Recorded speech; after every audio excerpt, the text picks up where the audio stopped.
Bom dia, pessoal, tudo bem com vocês? Sejam bem-vindos a mais uma aula. A aula de hoje será sobre o tema de números inteiros. Vamos lá. Antes de dar início à aula, eu gostaria de fazer uma pergunta para vocês. Qual número vocês acham que é o menor número que existe? Escrevam num papel seu palpite, aí vamos para a aula e no final da aula eu vou voltar para essa pergunta e vamos ver quem conseguiu acertar.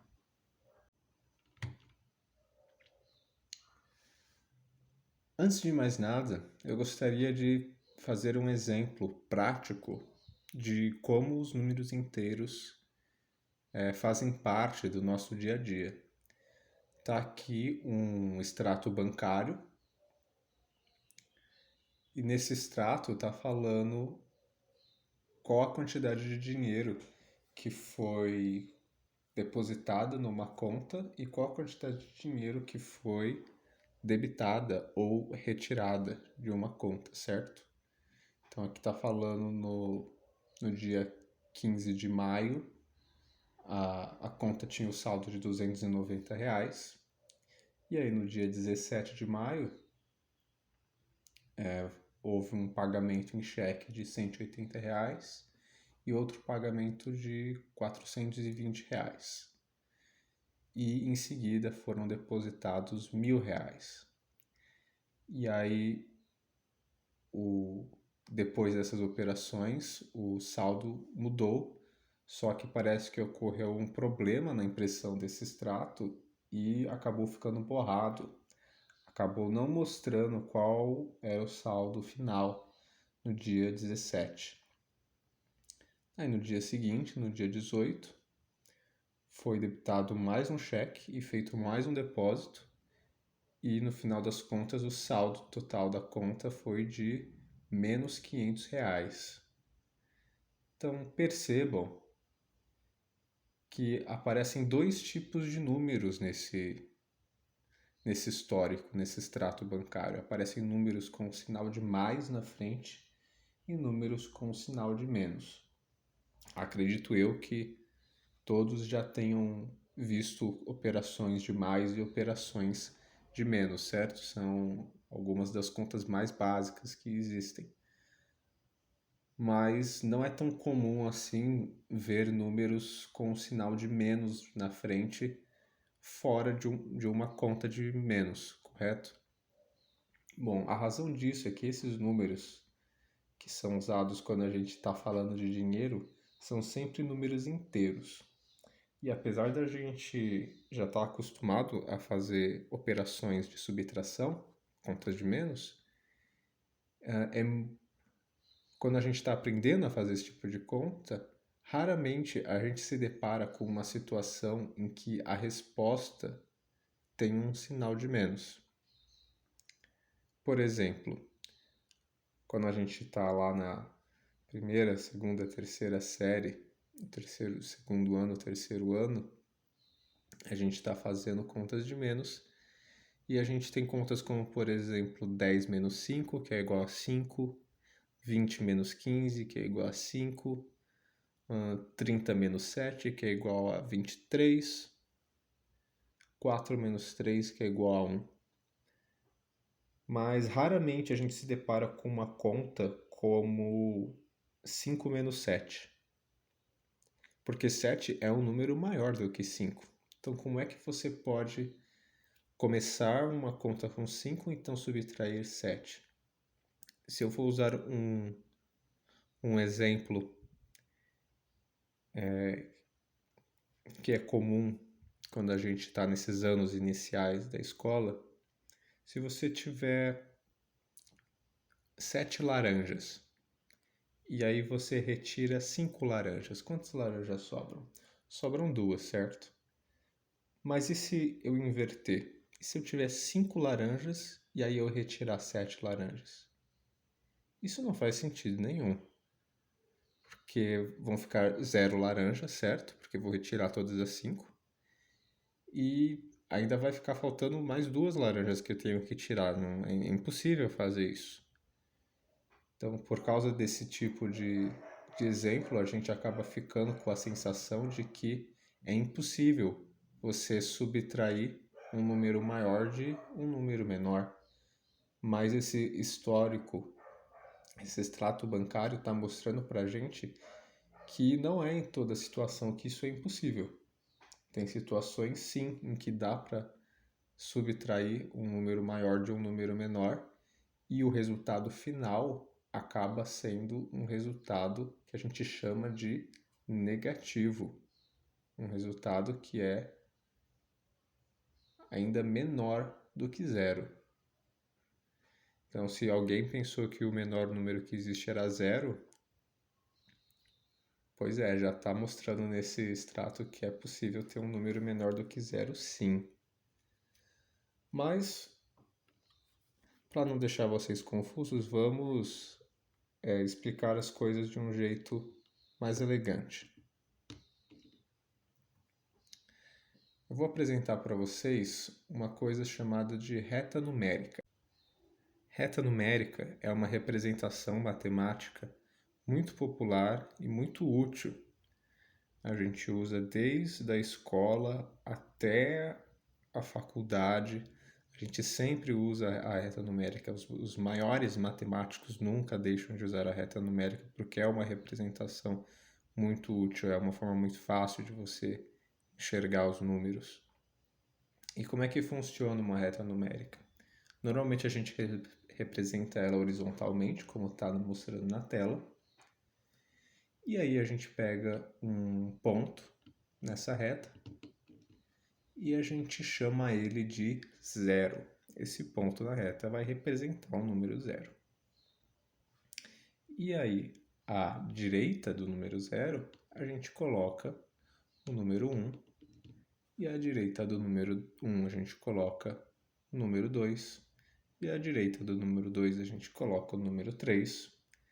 E assim por diante, até não acabar mais, porque, como vocês já devem saber, os números são infinitos. Então, essa reta é uma reta que não tem fim. Ela acaba se estendendo até o infinito. Obviamente, não tem como a gente representar uma reta infinita, porque uma hora o nosso grafite ou o nosso papel vai acabar. Mas a gente acaba colocando os 3 pontinhos, as reticências, para mostrar que essa reta não termina nunca, que ela continua infinitamente. Mas esses são os números que vão ficar só à direita do zero.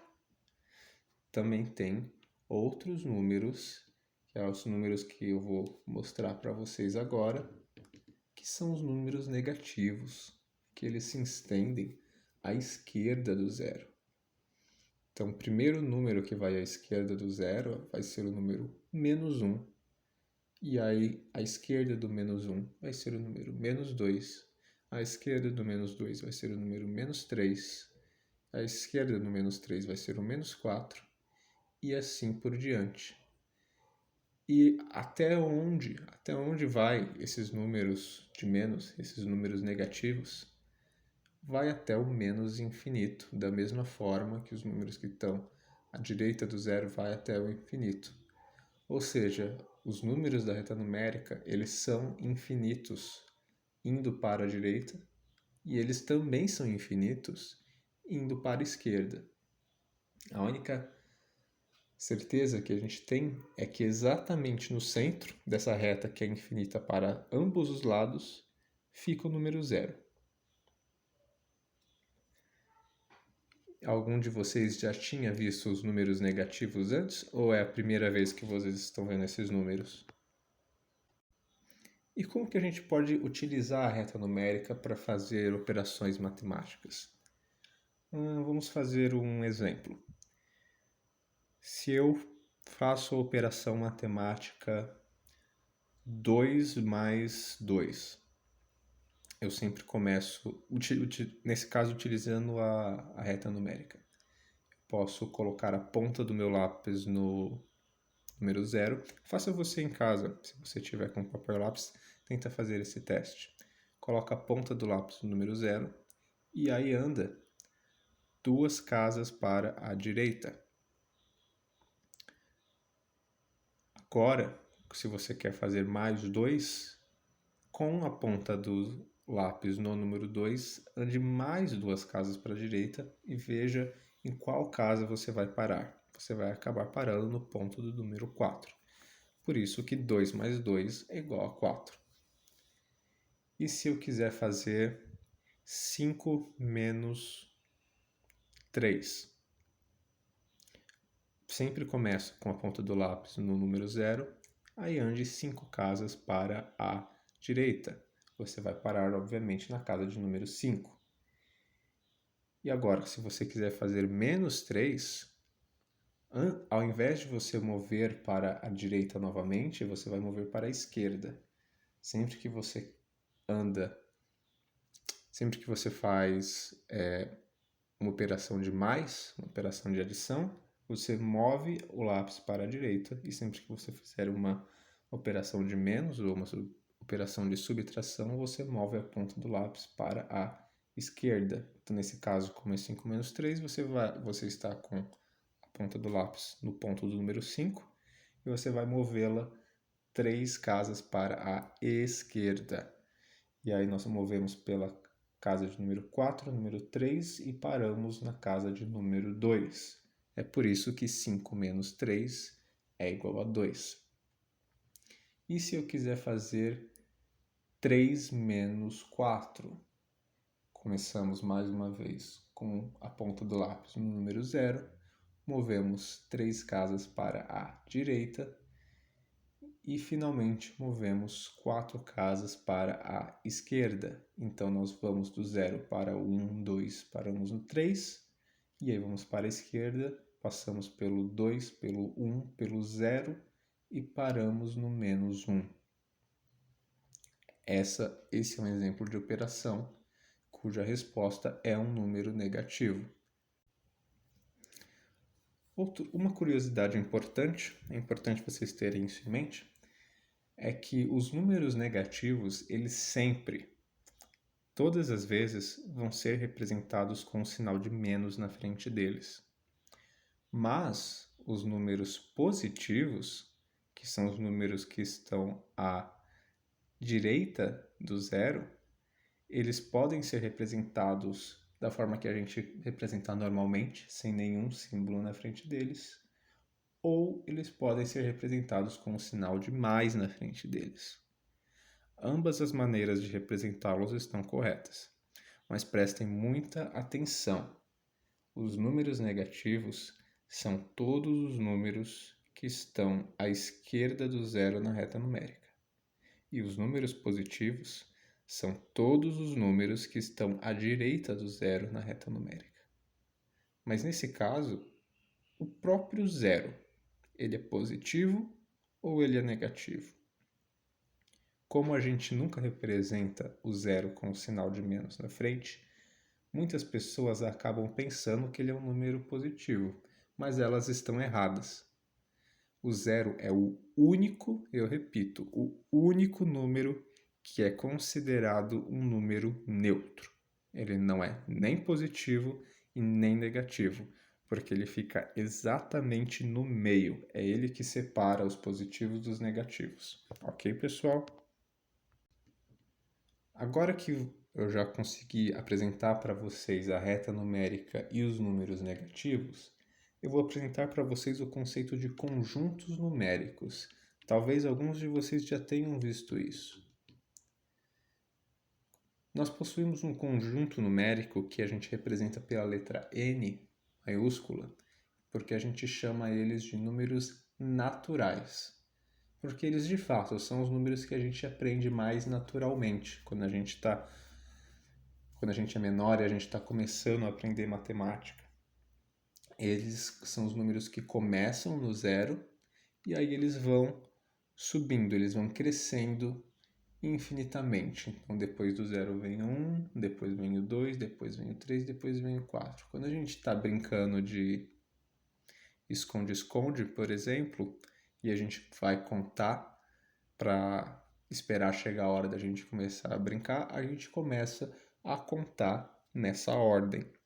Ou Apesar que ninguém costuma começar do zero, normalmente a gente começa do 1.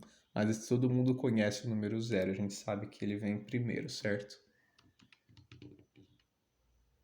Mas um conjunto numérico novo e maior, mais complexo que o dos números naturais, é o conjunto numérico dos números inteiros, que apesar de ser chamado de números inteiros, ele não é representado pela letra I, ele é representado pela letra Z.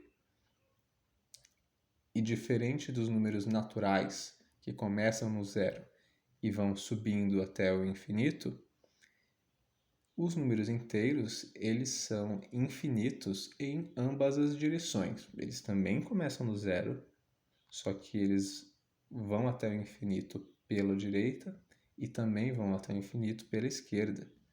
Então, a gente pode começar no zero e ir contando 1, 2, 3, 4, 5.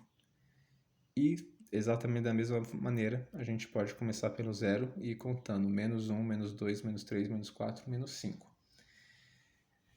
Essa característica de que os números inteiros eles crescem em ambas as direções, a direção dos números positivos e a direção dos números negativos, é o que caracteriza o conjunto dos números inteiros. E além disso, como eu falei no exemplo do esconde-esconde, que a gente começa normalmente a contar pelo número 1 ao invés de começar a contar pelo número 0, tem algumas situações práticas em que a gente não utiliza o número 0, a gente ignora o número 0. E quando a gente quer representar os conjuntos numéricos sem incluir o zero, a gente coloca um asterisco do lado. Então, o conjunto n asterisco seria o conjunto dos números naturais sem o zero, e o conjunto z asterisco seria o conjunto dos números inteiros sem o zero. Mais tarde, eu ainda vou mostrar um exemplo do nosso dia a dia, que é o conjunto dos números inteiros sem o número zero.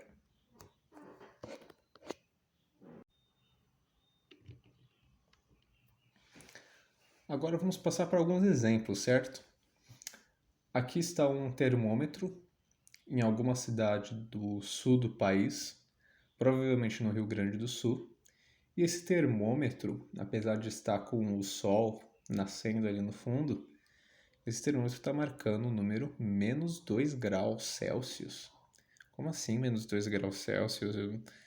Eu pessoalmente nunca vi um termômetro marcar -2 graus Celsius, mas é porque eu moro em São Paulo e aqui faz mais calor do que lá no sul, não é? Pois é, 0 graus Celsius não é a temperatura mais fria que existe. 0 graus Celsius é a temperatura em que a água se transforma em gelo. Mas, provavelmente quem tem congelador em casa talvez já tenha visto isso. Se você quiser transformar água em gelo, você tem que colocar a água numa temperatura que é menor do que zero. E esse -2 está indicando que está muito frio nesse lugar e que se começar a chover, o que vai cair não vai ser água, o que vai cair provavelmente vai ser neve. Então não choveria, estaria nevando nesse lugar, correto? Parece que lá no Rio Grande do Sul faz muito frio mesmo. Mas dificilmente no Brasil você vai encontrar já é muito raro encontrar um termômetro marcando uma temperatura negativa. Mas tem lugares como, por exemplo, na Rússia, em que neva muito, os termômetros de lá são diferentes porque eles são adaptados para essas temperaturas mais baixas. Nós podemos ver que no meio desse termômetro russo está o número 0, e aí tem números positivos, que estão acima do zero, em vermelho, e números negativos, que estão abaixo do zero. E se você conseguir enxergar a linha vermelha do termômetro, ela está marcando a temperatura de -65 graus. Isso é muito frio, é absurdamente frio, não é à toa que só tem neve em volta, certo? Então esse é um exemplo prático do nosso dia a dia de como que a gente utiliza números negativos. Eles servem para a gente saber quando que a temperatura está fria o suficiente para congelar a água. E tem muitos lugares no mundo, como por exemplo a Rússia, em que isso acontece com bastante frequência, sem precisar usar um congelador.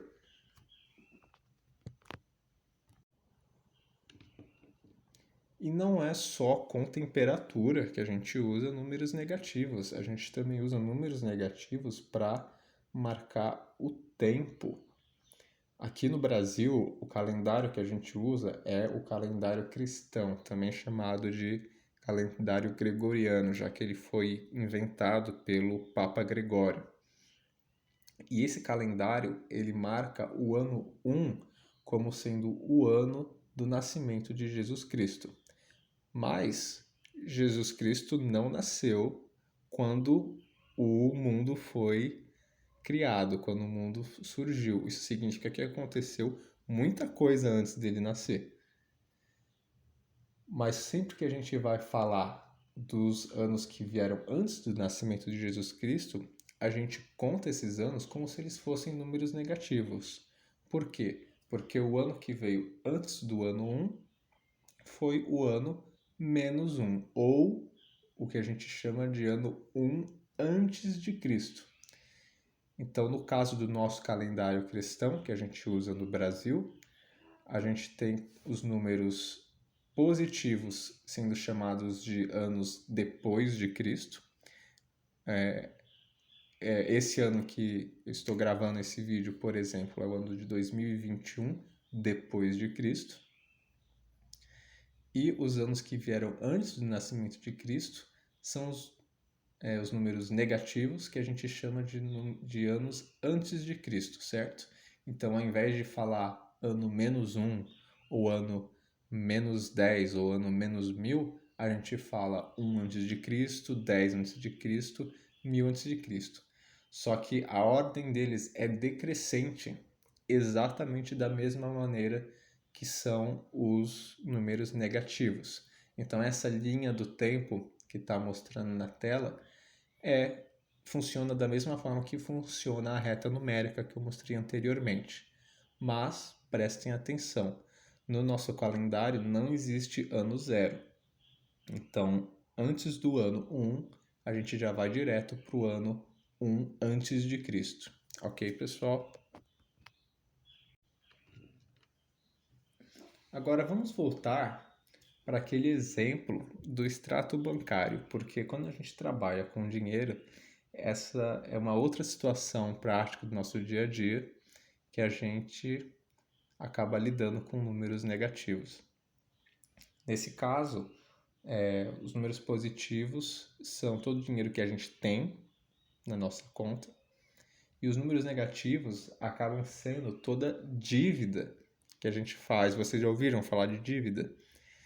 Que vamos supor que você tem R$ 5 e aí eu vendo para você um produto de R$ 10. Só que você fala para mim, nossa, eu não tenho R$ 10 agora, posso ficar devendo os 5 que faltam?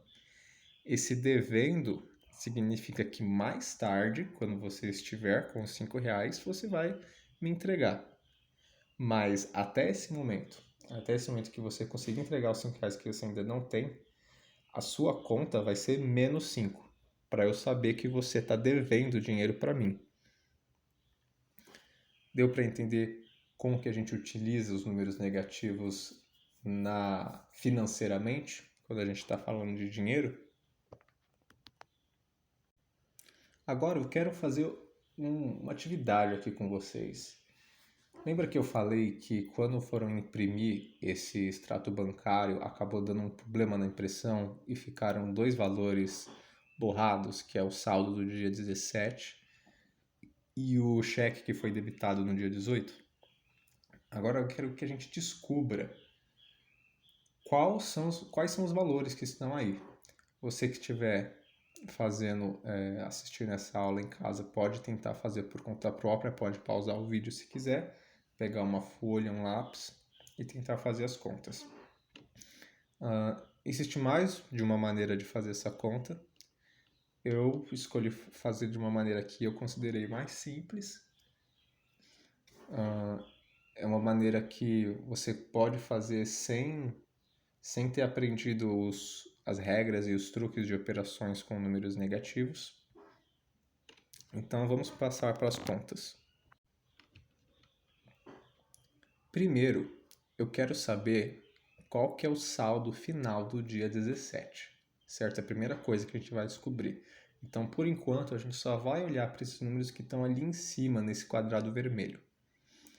Então, nós temos R$ 290 positivos, aí são debitados R$ 180 e R$ 420, ou seja, menos 180 e menos 420. E aí no final é feito um depósito de mais R$ 1.000. Para ficar mais fácil, eu vou fazer o seguinte, eu vou deixar os números positivos um do lado do outro e os negativos também um do lado do outro. Dessa forma. E aí o que a gente vai fazer? A gente vai juntar os positivos entre si e os negativos entre si. Então, quanto que fica 290 mais 1.000? Fica 1.290. E quanto que fica 180 mais 420? Fica 600. Só que ambos estão com o sinal de menos na frente. Então, é menos 600.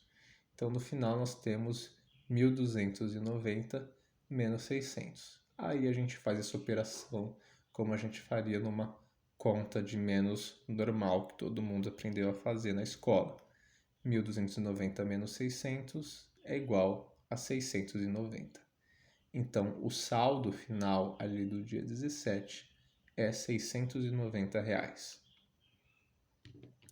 Agora, nós vamos descobrir quanto que foi debitado do cheque do dia 18. Porque a gente já sabe que nesse dia 18 foi depositado R$ 300 e o saldo final foi R$ 500. A gente acabou de descobrir que o saldo inicial, antes de ocorrerem essas operações, era 690. Então, o que a gente tem que descobrir é quanto dinheiro teve que ter sido retirado da conta para que no final ficasse uma dívida de R$ 500. Então,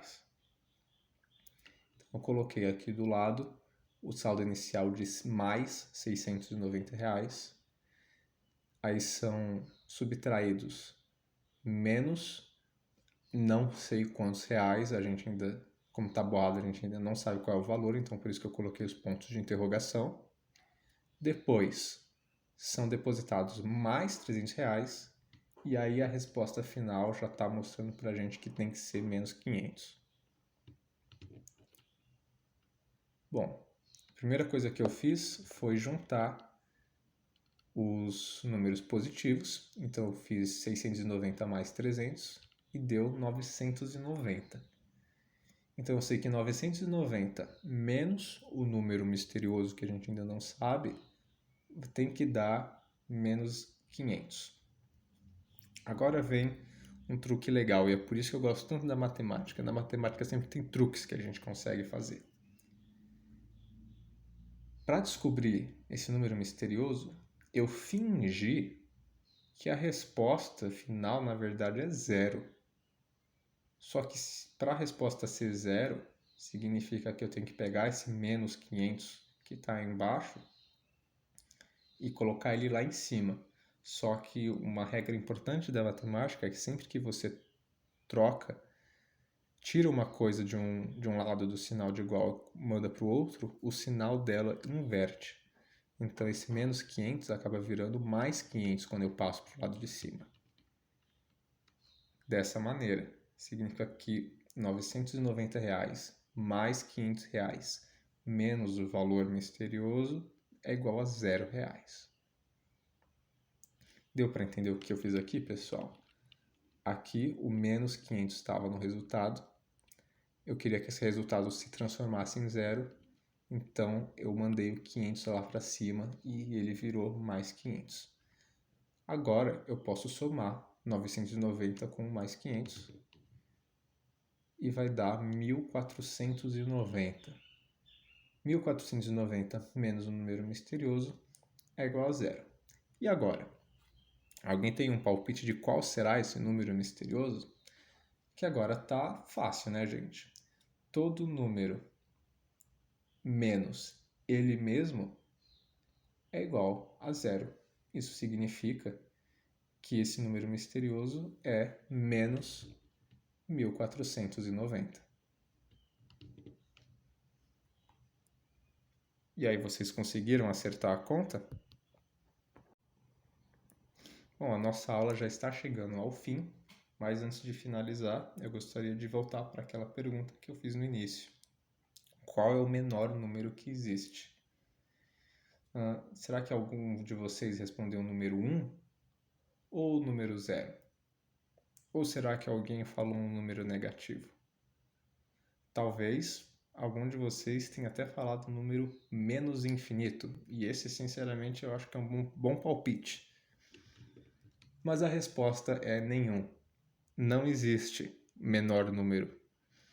Porque mesmo que você fale o número menos 1 trilhão, eu posso ir lá e falar menos 1 trilhão e 1. E aí outra pessoa pode chegar e falar menos 1 trilhão e 2. E a gente vai ficar nisso para sempre.